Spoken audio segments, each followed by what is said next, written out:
covering the High Plains with news, weather, and information. From TV23 Studios in Sublette, this is High Plains Today. Hi, everybody.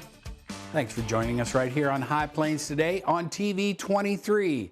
It is Thanksgiving week, and we're taking some time off to get things caught up and to be with our families. Now, today, we're going to continue with part 3 of our series with the National Weather Service in Dodge City. It was quite an interesting visit. We spent over 3 hours there talking about what the National Weather Service does. We talked about the weather balloons and how the National Weather Service uses their data in the atmospheric models for forecasting. Remember, if you miss any show, we upload them on our Facebook and YouTube page, KDGL TV. Now, let's see what it takes to actually get a balloon ready for release. You see us here in the launch shed preparing for the launch. Now, Dwayne Wolf, a 3-decade veteran in the Military Weather Service and National Weather Service, places the balloon on the hydrogen filling station. Hydrogen is used as it is a man-made gas that is more readily available than helium. He turns the hydrogen gas on and sets the fill pressure to 15 pounds per square inch. If the pressure is set any higher than 15 psi, it may cause a static electricity buildup in the balloon and possibly fire and explosion. Dwayne turns on the fill switch to start the inflation of the weather balloon. Now, while the balloon is filling, he prepares the parachute that will gently return the attached radio sonde back to Earth. More on that in a minute. Now, Dwayne rolls off the correct amount of string for the parachute. Now, for the current sky conditions, the weight on the fill valve must be calibrated for each launch, which takes place 2 times a day, 5 a.m. and 5 p.m., 365 days a year. On an overcast day, more weight must be added to the filling valve to add more hydrogen for the balloon to make it successfully into the upper atmosphere, shooting for 100,000 feet, at which time the balloon will have expanded from its 8-foot diameter to about 32 feet in diameter and burst. This is where the parachute comes in. As the balloon fills, it starts to expand and rise. When the balloon has reached the correct amount of hydrogen gas, it rises, lifting up weights, and the fill valve from the hydrogen valve is turned off. After the balloon is filled, Dwayne then shuts the hydrogen tanks off and bleeds the hydrogen line, leading to the filling station. He then ties off the neck of the balloon with a short piece of string and secures it to an anchor so it doesn't get away.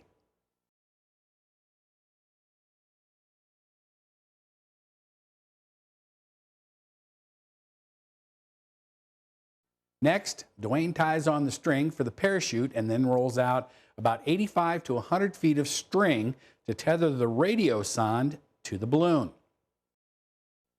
Now, the radio sonde must be between 85 and 115 feet below the balloon to prevent the air that is compressing and heating around the rising balloon to interfere with the radio sonde readings.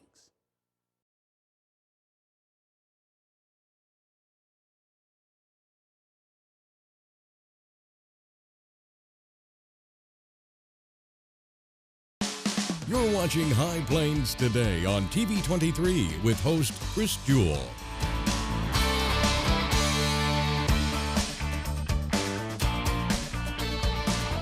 TV23's internet service and 4G live streaming provided by United Wireless. Coverage you deserve. Service you expect. United Wireless. Welcome back to High Plains Today. We now continue with our visit to the National Weather Service in Dodge City. We've been out. We've looked at the balloon. Dwayne Wolf. We talked to Dwayne earlier. He's getting ready to retire in March, but he's a balloon guy. He's getting ready to prep the radio sonde, right? Yes. Okay, and you're getting it ready because we're going out and we're going to hang this on a balloon and we're going to send it to about 100,000 feet, right? Hopefully, yes. All right, so what's the first thing you have to do on this, Dwayne? Well, the first thing I need to do is just put everything in position where it should be. And then we have to do what's called a baseline, which checks the temperature, checks the pressure, the humidity, makes sure that the instrument's doing what it's supposed to be doing and it's not out of tolerance on the pressure. Well, that'd be good, because then it gets up there and it's not recording the right stuff. That's right. It's All right, important safety factor right there.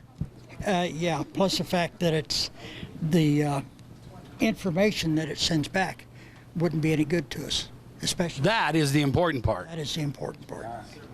So that's what I'm doing right now, is just prepping the instrument, getting it ready to baseline, and that will take about 10 minutes to baseline it. Okay. So what is this out here on the end that we're looking at? This part right here is the hygroscope. This measures the humidity. And this piece right here, the real long piece of wire, is called a thermistor, which is Temperature? Oh, exactly. yep, I can do this. The thermistor, I got it. Temperature. So, and this is just the handle that we connect it to. Handle. Important part, handle. So, but it just takes a little bit here to put this all together. Okay, so when you talk about setting the baseline on it, now what are you gonna use to set the baseline on it? Well, actually, there's a piece of styrofoam over here on the table. I'll be setting it there because there is a repeater in the ceiling that this has to be almost directly under it in order for the receiver out at the inflation shelter receives the signal. Okay, all right. Sound. All right, I'll let you. I'm going to back up out of here, and I'll let you do that.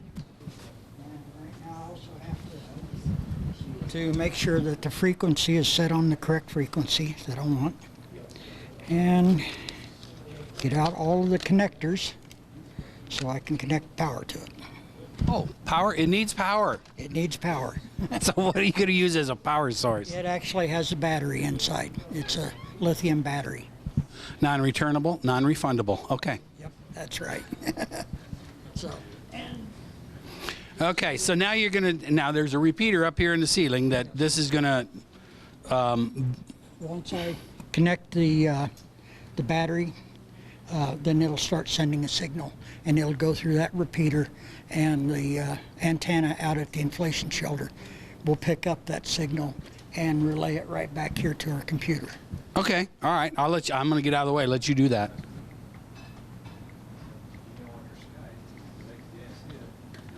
Okay, and we're just waiting on it to start sending. I've got to let it warm up for about 5 minutes here, and then once the battery is warmed up, then we will actually start receiving the data. Okay, so and then are you going to leave it powered up until you go out and actually launch it? Yes, I have to leave it powered up now.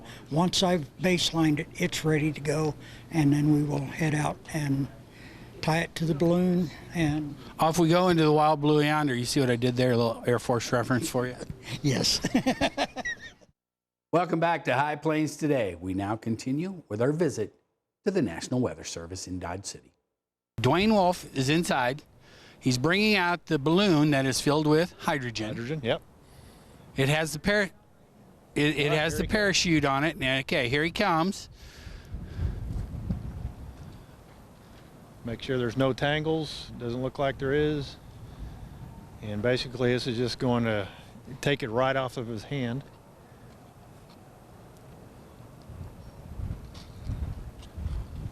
And there he goes. And just like that, it's gone. All right, so how high before that thing starts sending data, or is it already? It's sending data right now. As we speak. As we speak. As we watch it go. And it should be going up about 1,000 feet every minute as soon as it starts its ascent. And all right, so we talk a lot about a lot of these coming down southeast of Dodge. Now, where's this one going to come down, you think? probably same thing. As it gets up to 40, 50,000 feet, it'll start heading back to the east and southeast. Really? Yeah, the winds up there are that direction. So just because they're out of the southeast down here where we're standing at the airport behind the National Weather Service, it gets up there at about 100,000 feet. When the balloon shreds, it's going to be heading back southeast? Probably southeast, right. In general, because of air moving around the globe, it's west to east. And so it's deviating. Sometimes it's got a northern component, sometimes a south component. But it's moving along pretty good right now. It is getting out there. So how far up do you think it is now? I'd say probably a couple thousand feet. With the bright sun, we would actually be able to see that for a little while. Well, that's about all you can see is the balloon, because you aren't seeing the rest of it, are you? And if there happened to be a cloud cover, you know, at 2,500, 3,000 feet, it would suddenly disappear, but we would still be getting the data back. Now, does this thing send you data until it's back on the ground and then some, or what? It pretty much quits transmitting once it starts descending at a rapid rate. I mean, it'll still be there, but it's not usable data. Okay, So that makes usable sense. data is right now up until the upper reaches the atmosphere. And it would appear that the direction is slowly changing.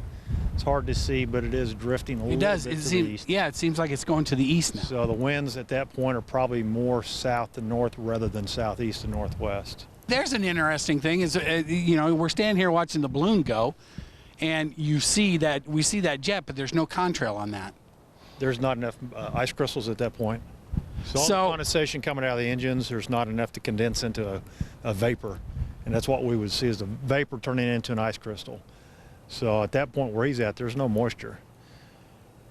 So is that why in the summertime we happen to see more contrails behind jets? Also in the wintertime, if there's moisture at that level, the condensation coming off the hot engine will provide that vapor trail, which we're not seeing it right now. So it's pretty dry at that point. Pretty dry. Okay, so at 38, 40,000 feet where that guy is. We'll see that in the balloon. As that balloon gets there in 35, 40 minutes, we'll see that on our charts, is that there's no moisture at that level. Or the radio sun is sending back the signal, and it's tracking every second. And it seems to be moving more east now too, doesn't it? It is drifting back to the east a little bit. So here in a little bit, it'll start heading off to the northeast. No, the erroneous data is there. We just take that out, and we don't even. All right, so how do you know what's erroneous and what's not? We're a meteorologist, and we know what. There's a standard rate of cooling. Okay. So, Google that. Do I need to Google that too? No, as a meteorologist, you know what the atmosphere should be doing for that first 1,000 feet or so. And there may be a spike in humidity, which we know it doesn't exist because there's no clouds, so we can take that out. But for the most part, we don't do anything.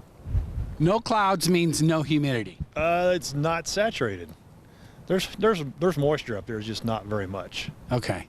All right, kind of like the contrail on the jet. That's right.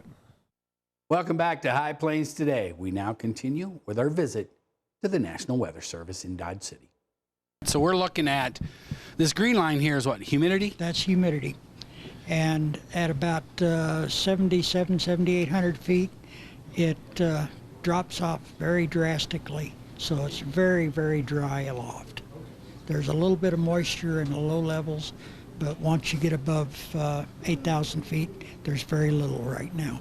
So where is the balloon and the radio sound now? I mean, how high is it? Where are we getting readings back from now? Well, right now the radio sound is up at about 12,000 feet.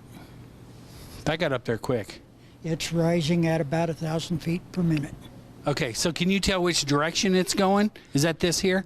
Yeah. This graph right here, it initially started out going to the northwest, and now it's moving off to the northeast. Jeff's back there going, yeah, I told you so. So, For me, he's saying that. Yeah, because I said, no way. And he goes, yeah. and downrange, it's at about 6 kilometers or roughly 4 miles out. So it's over 12,000 feet and 4 miles downrange. Yes. And, okay, so, and according to Jeff back here, this baby, now it's going to the northeast, but it's eventually going to come all the way back around and end up going southeast? Yes. All right. I'm going to Google that too. What's happening is as you go aloft, the higher level winds are out of the northwest, so it's going to bring that radio sound back. It's going back to Comanche County, isn't it? Pretty much. I hate it when he's right. And okay, so what are these over here where we were talking about the humidity earlier? Okay. What are these two red lines doing? Okay, the red line is the temperature. And you can see it was dropping up through about 7,500 feet. And then there's what was called an inversion, where the temperature is increasing with height rather than decreasing with height. Normally, your temperature will decrease with height. So why is that increasing? There could be a frontal boundary aloft there. Huh. Okay, but then once it gets through there, though, then it's starting to go back Then it's down, starting right? to go back down again. All right, and then what's this other line over here? Okay, the brown line. Oh, it's that brown. is- Okay, I thought it was red. That is our pressure. That is, right now we're at about 600 hectopascals or 600. I know, Google that too. So, yeah, right now it's at about close to 14,000 feet. It's getting up there. It's getting up there. And we'll continue monitoring it. As you can see, the alphanumeric scale is scrolling. It's actually, that's the live data coming in.